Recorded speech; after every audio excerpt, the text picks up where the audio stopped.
Ano nante? Ha? Patay tayo. Magpupuro na agad si Idmar. Oo. Ayun, malinis na nga. Oh, para... Kaya nito ni Idmar ang kwan. 20 square meter isang araw. Pero babantayan mo dapat. Kasi pag walang bantayan, maswerte na kung makawalo yan.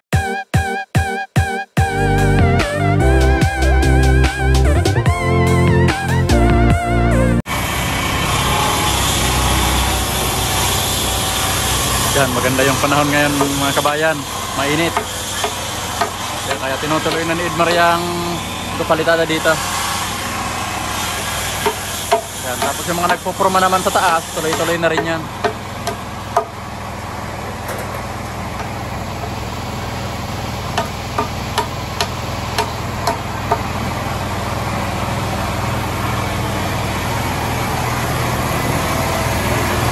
Yan, si Jiking naman, tuloy-tuloy din dito sa paggawa ng mga skip ng hagdan. Yan.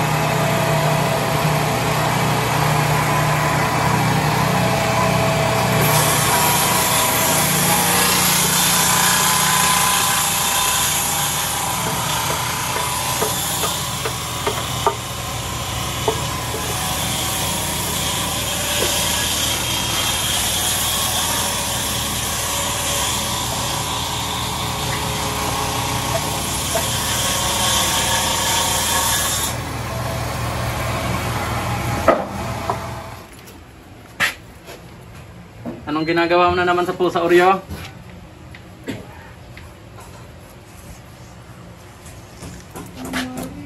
Ha, ano yan, Oreo? Kawawa naman, Oreo.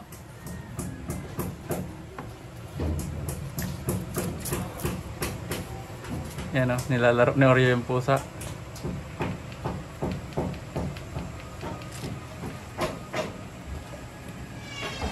Yan, buti hindi na umulan ngayon. Yan. Ganda yung panahon.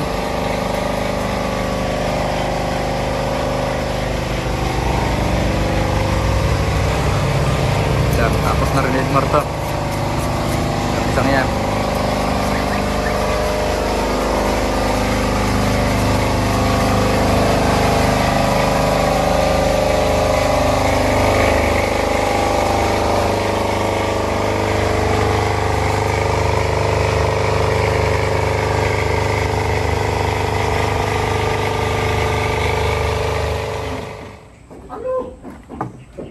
Ano, Mar? Ayos na ba ito, Mar?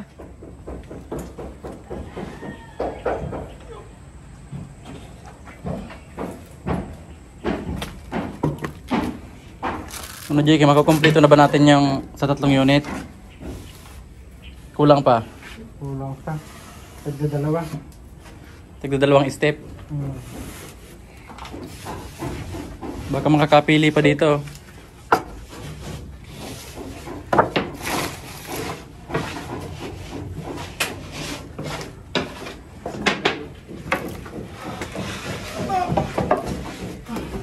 Tapos ito, unahin nyo itong kuha na to, plus door.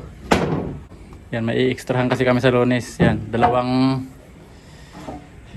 plus door. Tapos ikakabit na rin namin. Sa kuha niya sa Fairview. Kaya pagkagaling ko ng Tarlac, dadaan kami doon sa Fairview para ikabit to. Yan, dadalhin ko na to sa Sabado pag uwi ko. Para pagbalik ko ng Lunes, hindi na ako didiretso dito.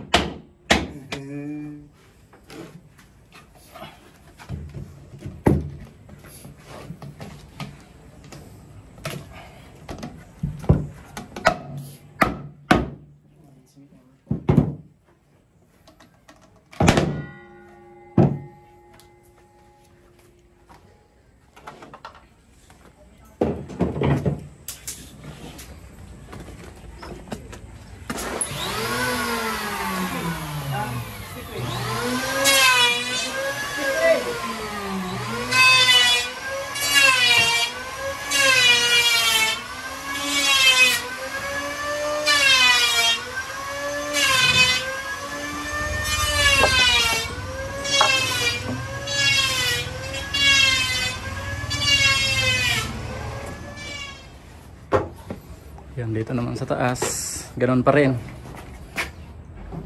Yan, ito yung ulan kahapon. Yan, may mga naka-stack na tubig.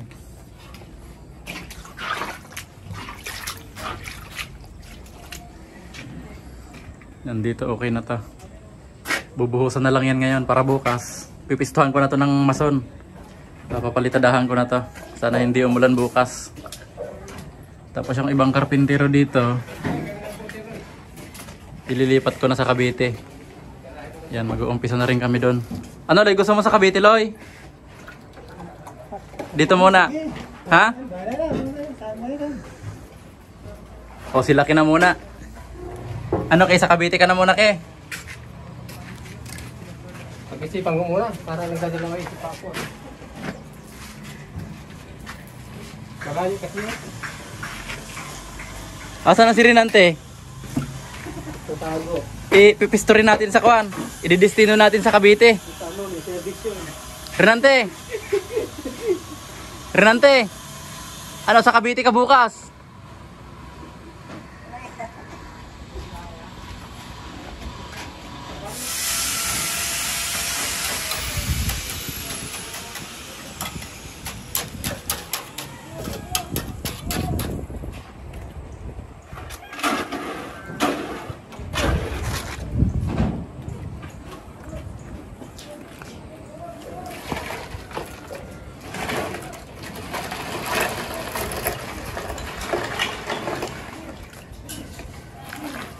Yan, may nilagay kaming bakal dyan na 12mm isang piraso.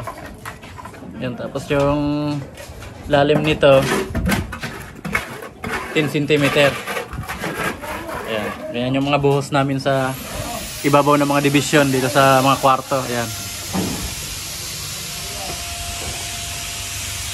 Yan, lahat yan may buhos na ganyan.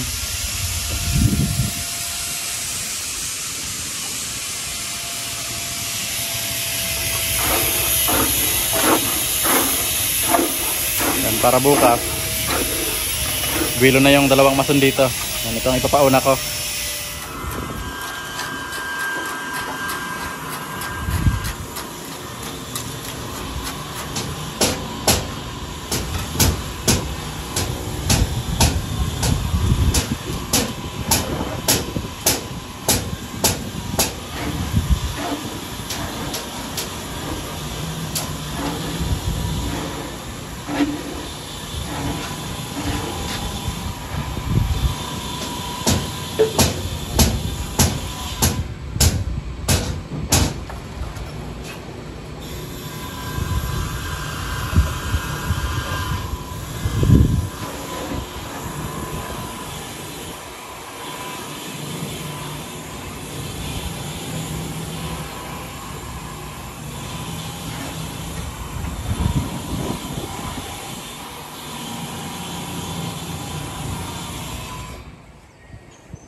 Yan, okay na. Tapos na namin tong isang unit na to, yung sa gitna. Bukas, lalagyan ko na ng masunto, magpapalitada. Yan, para pag tapos na yung palitada, tapos ilagay na rin namin yung bubong, maisusunod na namin yung kisame. Yan, ito yung ipapasunod ko bukas. Yan, bubuhusan na rin tong mga division nito.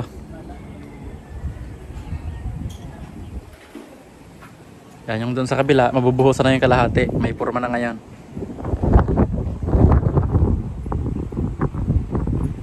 The next day.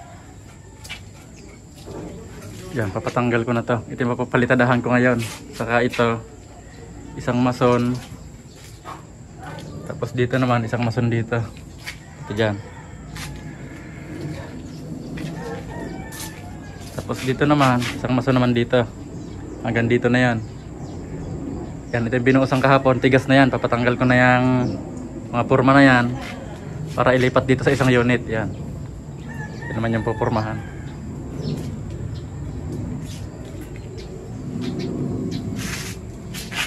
Yan, ito.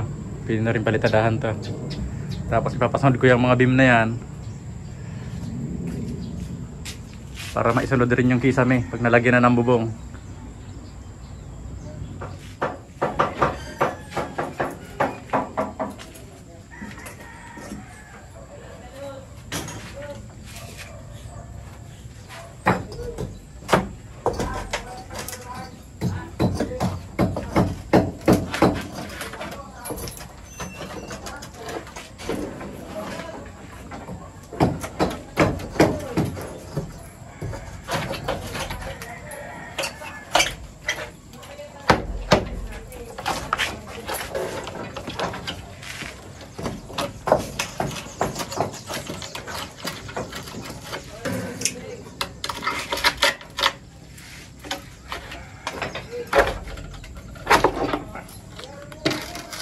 Naloy, ayos loy, walang ampaw.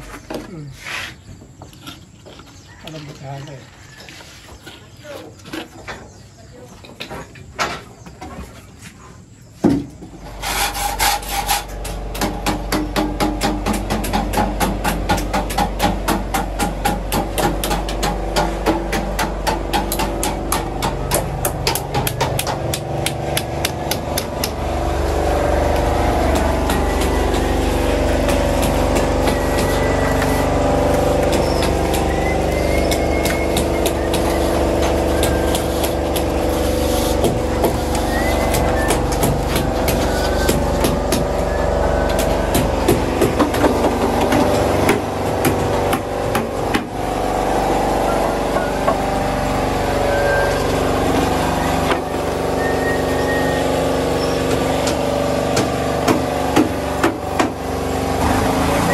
Dito naman, tinutuloy na ni Carlo yung pagpupurma dito sa isang unit. Yan.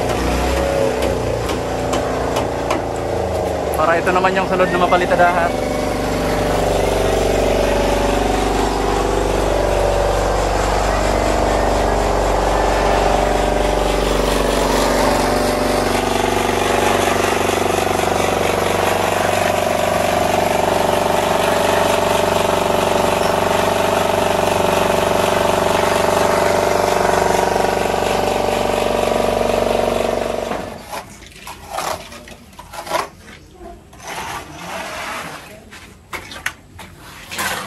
Ano Mar? Magpupuro ka na Mar? Puro tiyakoy.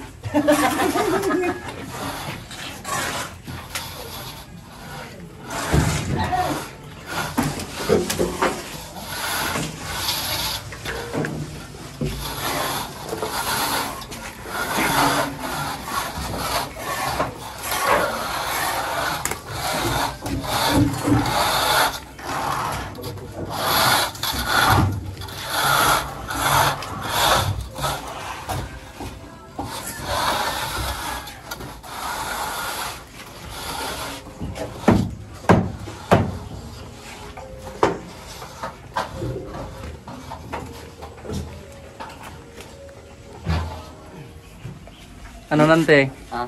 Patay. Magpupuro na agad si Idmar. Oo. Ayun, malinis na nga. Oh, para... Kaya nito ni Idmar ang kwan. 20 square meter isang araw. Pero babantayan mo dapat. Kasi pag walang bantayan, maswerte na kung makawalo yan. Oh. Pero pag may bantayan, 15 hanggang 20. Ano Mar? Kaya dito lang ako magbabantay. Ay, wala talaga. Para matapos niya tong isang kwarto na to. Mag-layout niya ako dito. Dandi. Niliyot ko na ba? Arawitan pa lang ka. Ilabas ko na oh.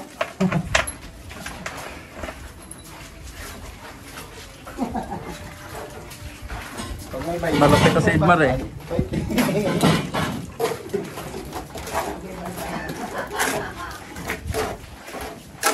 Tay lang yun.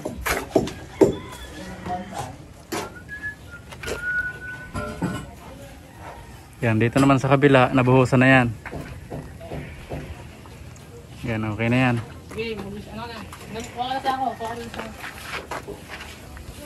Yan, bukas, papapormahan ko na rin yan sa dulo. Yan, hanggang dito na po muna mga kabayan. Maraming salamat po sa panonood.